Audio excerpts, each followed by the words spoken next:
We listen, we don't judge. We listen with no judgment. Indaba ka-Anonymous osibhalele namhlanje ifundeka kanje. Ingane yami yazibulala ngenxa yokungayimameli kwami. Ngiyabingelela kuwe sisi nakumphakathi wala ekhaya. Ngingumama oneminyaka engu-35. Ngathola ingane yami yokuqala ngina 18 years. Uyise wengane yami wayiphika isasesiswini.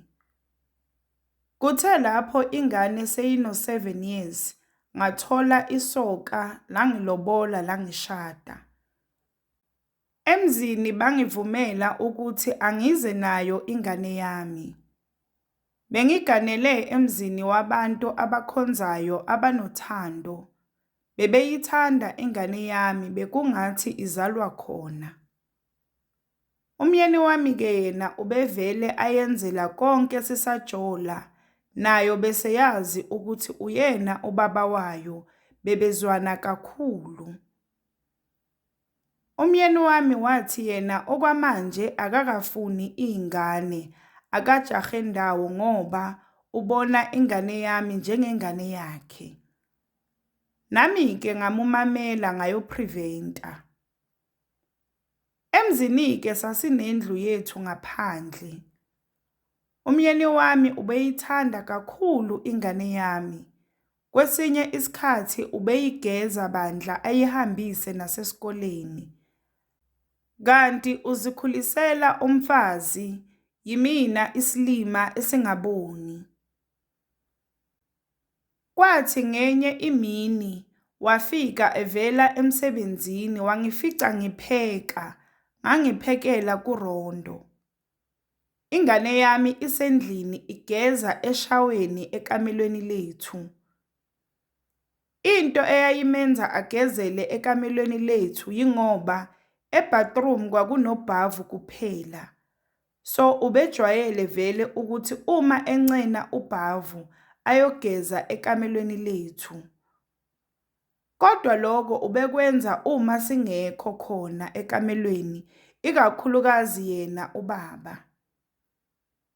Umyeni wami wathi kimi usayogeza, ngase ngiyamtshela ukuthi ingane iyageza. Wathi okay, uma engakaqedi ngizomlinda. Uma sengilandisa ke ingane yami yathi, ubaba uthe uma efika ekamelweni wakhumula wangena eshaweni. Ngathi mina ngisageza baba. Wathi yena yini le osongifihlela yona nginguyihlo, esho engena. Yaqhubeka ingane yathi, ngoba bese ngizoqeda vele ukugeza. Ngathi uma ngithi ngiyaphuma ngithatha ithawula. Ubaba wangidonsa wathi ngoba awuqedile nje, khona la ungagezanga kahle khona. Ithi ingane cha, baba sengiqedile. Ubaba washo eyidonsa eyibamba ngaphambili, eyikopa enza sengathi uyamgeza. Ithi ingane ngamtshela ukuthi ngigezile baba, umama wangifundisa. Wamiyeka ke waphuma. Mina ngathi uma ngiza nokudla sengiqedile ukupheka. Ngathola yena umyeni wami ebheke iTV esitting room, ingane isekamelweni layo. Umyeni wami wavele wathi, "Nkosikazi sewafundisa ingane ukuthi yesabe ukugeza nami." Ngaphendula ngokunganaki nje nami ngathi, "Yini kwenzekeni?" Wathi indlela egxume ngayo lengane mangingena kushawa, ungafunga ukuthi usekhulile kukhona asekwazi. Kanti mina nginguyise kumele akhululeke. Ngamphendula ke ngathi, yena usayakhula phela sekana 10, kanti ngamfundisa ukuthi kumele aziphathe kanjani phambi kwabantu besilisa. Mhlambe yingakho enze njalo. Kanti uSathane omkhulu uyangibrainwasha umqondo ukuthi nginganaki. Wathi esuka lapho wangisondeza wangiqabula nge-deep kiss. Ngathi ngithi baba kunengane lana bo yima kancane. Ngathi ngiyabheka vele selimile. Kanti kusho ukuthi soloku lime ngenkathi ekopa ingane. Wangiqukula wangiyisa ekameleni eshisa bhe. Umbona ukuthi uyifuna la. Safike-ke senza inkonzo. Saqede sagcoka sabuyela e-sitting room phela sesiyokudla. Ngahamba-ke ngayobiza ingane ekamelweni layo. Ngayithola ingane icambalele nje ingamnandanga. Ngayibuza ukuthi kwenze njani mntanami uyagula na? Yathi mama, angithi wathi ngingavumi abantu besilisa bangibambe imomozi yami. Ngathi mina yebo mntanami. Wase uyangilandisa-ke lokhu esengikuchazile. Ngokunganaki futhi, ngathi hayi ngane yami nguyihlo lona, angeke akwenze lutho ungamesabi, ufana nami nje ngoba ngisuke ngikugeza. Kanti futhi ungitshelile naye ukuthi kwenzekeni. Kanti kukhulu kuyeza. Saqhubeka isikhathi, kuthe lapho ingane seyino-12 years, umyeni wami wathenga indlu, saphuma-ke emzini sayohlala kwethu. Ingane yami lapho beseyenza ugrade 7, beyiyintombi ihlolwa. Labe bahlolwa khona bebafundiswa nangobaba abakhohlakele. Ingane yami-ke beyazi ukuthi umyeni wami akayena ubaba wakhe wangempela.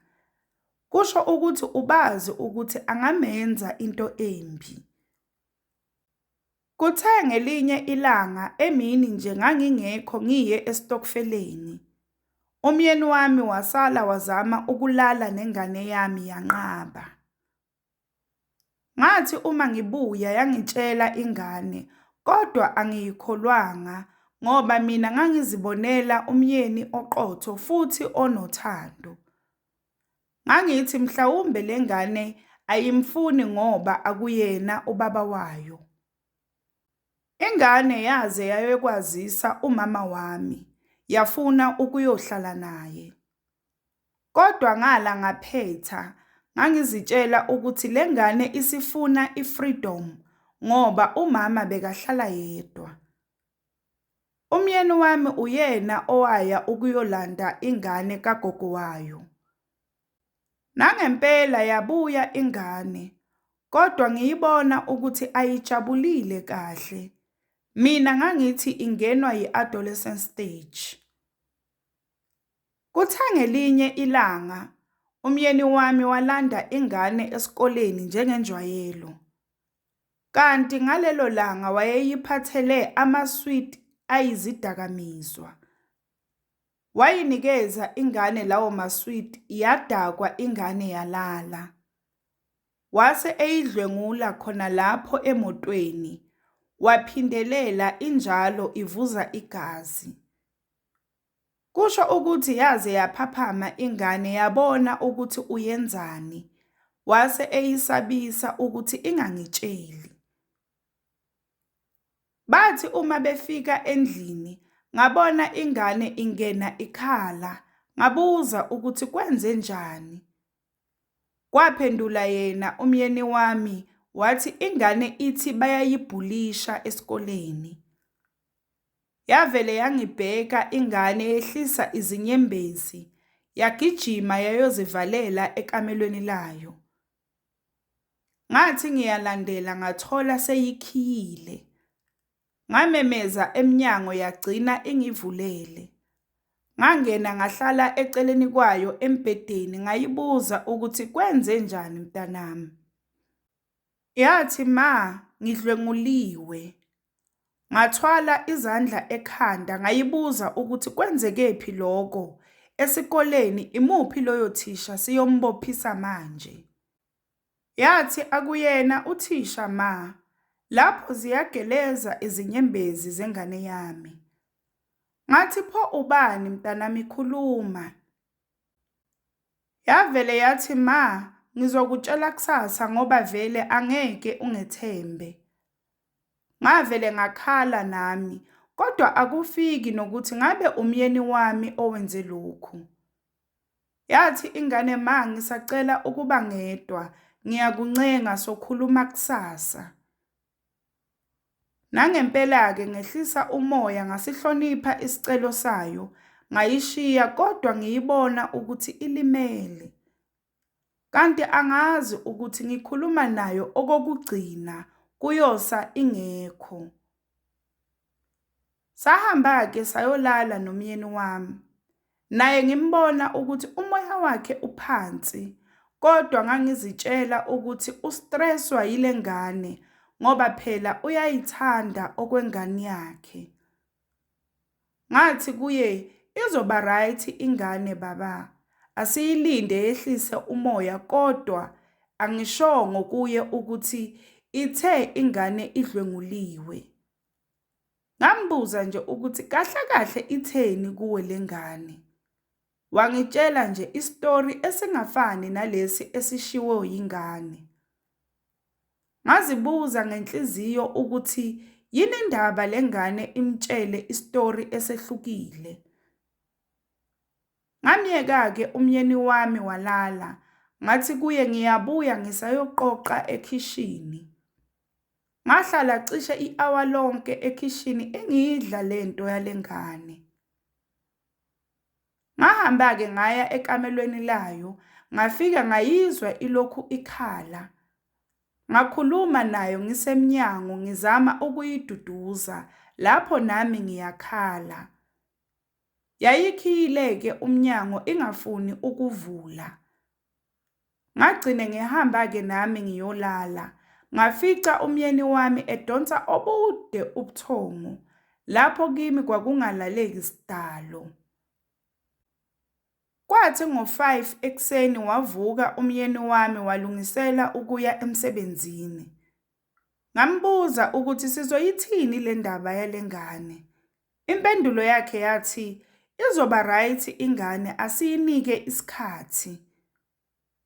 Waphuma-ke waya emsebenzini, nami ngavuka ngaya ekamelweni lengane. Ngafike ngangqongqoza kwathuleka. Ngathi ngivula umnyango wavuleka. Ngambona elele nje embathe ingubo ngazitshela ukuthi usalele. Ngathi mangiya ngasekhanda ngabona incwadi kupedestal ibhalwe Dear Mama. Ngayithatha ngayifunda, ngayithuka ngoma mangibona ukuthi incwadi yokuvalelisa. Wayebhale ukuthi ngidlwengulwe umyeni wakho, uqale wangidlisa amaswidi wezidakamizwa. Wabhala nokuthi uthe uma ngike ngasho uzongibulala, futhi-ke uyazi ukuthi wena angeke ungikholwe njengenjwayelo. So ngithathe lesinqumo sokuthi ngizibulale ngoba vele ngiyazi ukuthi uqinisile umyeni wakho, angeke uze ungikholwe. Ubufakazi bokuthi ngidlwenguliwe yi-tight nephenti ebengikugqokile, ngikufake kubhakha wami. Esevalelisa-ke wathi, "Sala uphila kahle nomyeni wakho." Ngazama-ke ukuyivusa ingane yami, kodwa kwasho kona ukuthi sekulate yayingasekho. Ngakhala ngaze ngazithulisa ngoba ngangingedwa. Ngafonela uma, naye weza ngokukhulu ukushesha. Uma efika-ke safonela amaphoyisa, afika sawanikeza lencwadi. Waboshwa-ke umyeni wami ngasala ngiyingcwaba ingane yami.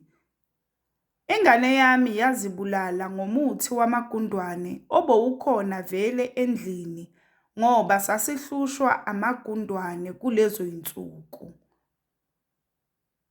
Sekuphele 7 years manje ingane yami yandlula emhlabeni.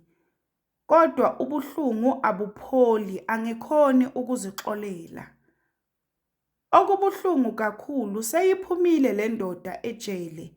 iqhubeka nempilo yayo ngathi akwenzekanga lutho. Umuzi ngawuthengisa ngabuyela kithi, naye waphumela kubo. Le ndoda ngifisa ukuyibulala ngenzele ingane yami ubulungiswa ngoba umthetho uhlulekile. Bomama, vikelani izingane zenu ngayo yonke indlela, ningafani nami. We listen, we don't judge. We listen with no judgment. Sacela usitshele ukuthi ucabangani ngendaba ka-Anonymous osibhalele namhlanje lapha ku-comment section. Sacela ungakhohlwa ukulike, ushare, usubscribe. Ungakhohlwa ukuthi ukusubscribe it's for free, awubhadali lutho, it's for free.